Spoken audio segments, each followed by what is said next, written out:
This is the first video in a brief series of videos based on the Bellefield spiritual growth class, Christianity and Politics, taught in the fall of 2020. Thanks for watching. For as long as Christianity has been around, politics has been a divisive topic in the church. The Emperor Constantine famously chose to be baptized on his deathbed so that he would be less in danger of polluting his soul with mortal sins like the political killings of his enemies that he would participate in. Augustine controversially supported the Roman state's persecution of the Donatists, a separatist Christian sect, and then went back on his support once he felt the persecution had gotten out of hand.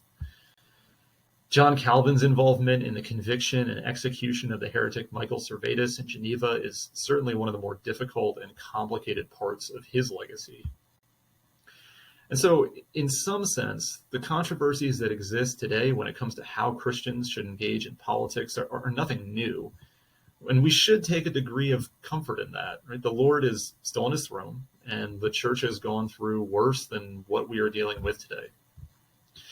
In another sense, though, there is something unique about the divisiveness of politics in the church today, at least unique in living memory. In a recent interview with World Magazine, Tim Keller, a retired pastor and teacher who's been preaching for over 40 years, reflected on the political polarization in the church today this way. He says, "I'd say that the culture is definitely more polarized than it ever has been, and I've never seen the kind of conflicts in churches in the past that we see today."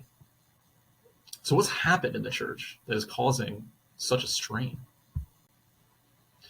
Well, Kevin DeYoung, in his article, Why Reformed Evangelicalism Has Splintered, describes the process of polarization and division this way.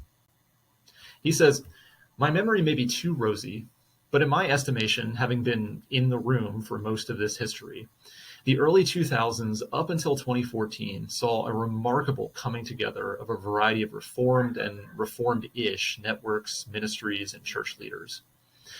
And yet, on the other side of Ferguson, Trump, MLK 50, coronavirus, George Floyd, and more Trump, the remarkable coming together seems to have all been torn apart. Obviously, the biggest issue is race and everything that touches race. For example, police shootings, critical race theory, Trump. But it's not just race that divides us.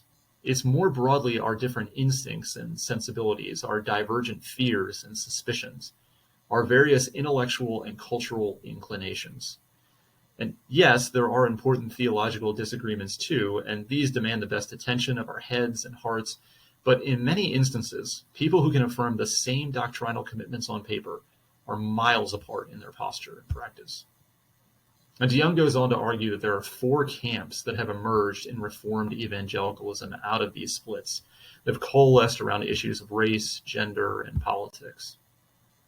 And here's how he describes the camps. DeYoung groups the camps under adjectives that he believes each would use to describe themselves. So contrite, compassionate, careful, and courageous. They generally follow a political left-right perspective. Contrite leans sort of the furthest left, while the courageous lean the furthest right. And you can see this first chart focuses on issues of race in the United States, things like white supremacy, systemic racism, police shootings, critical race theory, and Black Lives Matter. While the second chart that DeYoung put together, the one here, focuses on politics and gender, things like Trump, Christian nationalism, wearing masks, sexual abuse, and gender roles. And part of the power of DeYoung's framework here is the predictive nature of it. Right? Well, why is it that knowing how someone thinks about mask wearing makes us pretty confident we know how they think about an issue like systemic racism?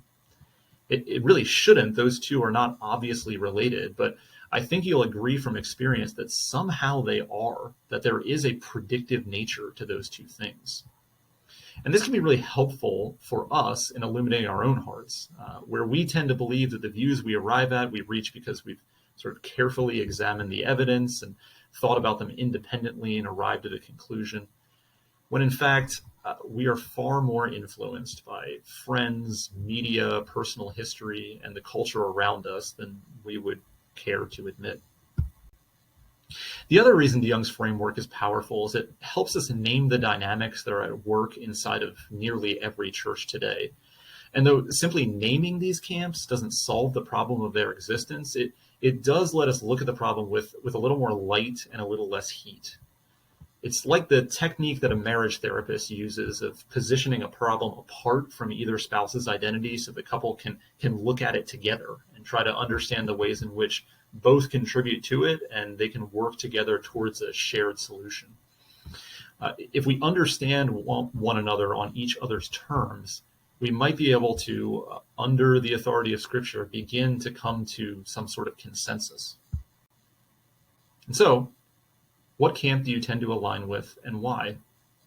What are the other three camps concerned about and why?